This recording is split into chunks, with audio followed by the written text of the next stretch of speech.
gaplarni aytmasam bo'lmaydi. Peshanamni devorga urib yoraymi, yerga urib yoraymi qilib o'tiribman hozir. Ayrimlar to'pda turadi deb aytgan psixologlarni uydagilaringiz naqd pul olishi uchun siz ham naqd pul yuborishingiz shart emas. Shuni bilarmidingiz? Uydan chiqmagan holatda Yubormobil ilovasini yuklab oling va yaqinlaringizga AQSh dollaridan naqd pul o'tkazmalarini amalga oshiring.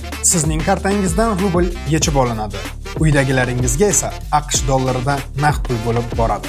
Hoziroq Yubormobil ilovasini yuklab oling va qulayliklaridan bahramand bo'ling. Konsultatsiyalari narxini ko'rib, yaqam ushab, so'zim katta bo'lib o'tiribdi. Bir ayol Telegram kanalimga izoh yozib chiqib ketibdi. Bir psixolog konsultatsiyasiga kirmoqchi bo'lsam 46 million so'm so'radi. Dardim o'tvordi. Nargiz Sattarovaning 2 soatlik konsultatsiyasi 10 million so'm ekan, shogirdiniki 200 dollar ekan. Maryam Mahmudovaning konsultatsiyasi 1 soati 26 million so'm ekan. Men ularga qarshilik qilmoqchi emasman. Mayli, ilm yo'lida jafo chekkandir, kitob varaqlagandir, bilim tajriba to'plagandirki, shuni pullayapti. Lekin menga o'xshab boshini har qayoqqa urib oxir yo'lini topgan ilmsiz, men kabi ilmsiz insonlarga e'tirozim bor. Kitoblarda yozib bo'lingan gaplarni ulardan eshitib chiqish uchun pul to'layapsiz. Siz ham, men ham. E'tibor bering. Ezoteriklarning ustozi deb e'tirof etiladi. Luiza Hay kitoblarini o'qib, Valeriy Sinelnikovning uyida shogird bo'lib yurgani haqida informatsiya bor-da menda. Endi Valeriy Sinelnikov pul to'lasangizgina aytiladigan gaplarni kitobida yozib bo'lgan. Dardingni sen degan kitobda aytadi. Ilohiy qonuniyatlarning buzilishi hayotingda muammolarni sodir etadi. Bolangdanmi, o'zingdanmi, eringdanmi farqi yo'q. Sen aziyatlanyapsanmi, sen bilan bog'liq buzilish bor.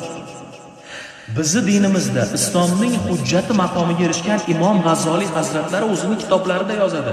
Yaratgan bilan munosabatingni to'g'rilasang, muammolarsiz yashaysan. Bu qusurlaringdan xalos bo'lgan deydi. 50 ming, 60 ming, borana 70-80 ming turadi shu kitoblar. Lekin shularni olib varaqlashga erinamiz, yechim o'zimizda ekanligini unutamizda, qilib tovuq chaqirib don sepganlar oldiga yugurib borganda, deb ularning oldiga borib yechim bering, doningiz tugab qoldi, don sep bering qilib bandasini oyog'ini tagida xoru qas bo'lib, ularning cho'ntagini boyitib o'tiribmiz. Men mana shu kitoblarni o'qib, Telegram kanalimga audio qilib tashab qo'yapman. 40 minut, 50 minut. G'irt ekan, men psixolog emasman. Buni orqasidan pul ham ishlamoqchi emasman. Shunchaki men u yoqqa bu yoqqa sargardon bo'lib yurib topgan yechimimni ertaroq toping deyish uchun Telegram kanal ochdim. Plus qoldirsangiz silka boradi, kirib ko'ring, yoqsa qolasiz, yoqmasa chiqib ketaverasiz. Yana bitta narsani unutmang. Yaratgan va sizni o'rtangizda hech kim buni gunohini kechirib bergin deb turib beradigan maqomga ega emas. Avliyo, vali zotlar bu maqomdalar, lekin ularni siz ko'zingiz ko'rmaydi. Ular pana pasqamlarda yurishadi. Sizni ko'zingiz ko'rganki odam o'zi musibati gunohga botayotgan odam menga o'xshaydi. Ular o'zini muammosiga yechim topa olmasdan qana siz o'rtangizda vositachilik qilishi mumkin. Aldanmang o'tkinchi narsalarga, azizlarim.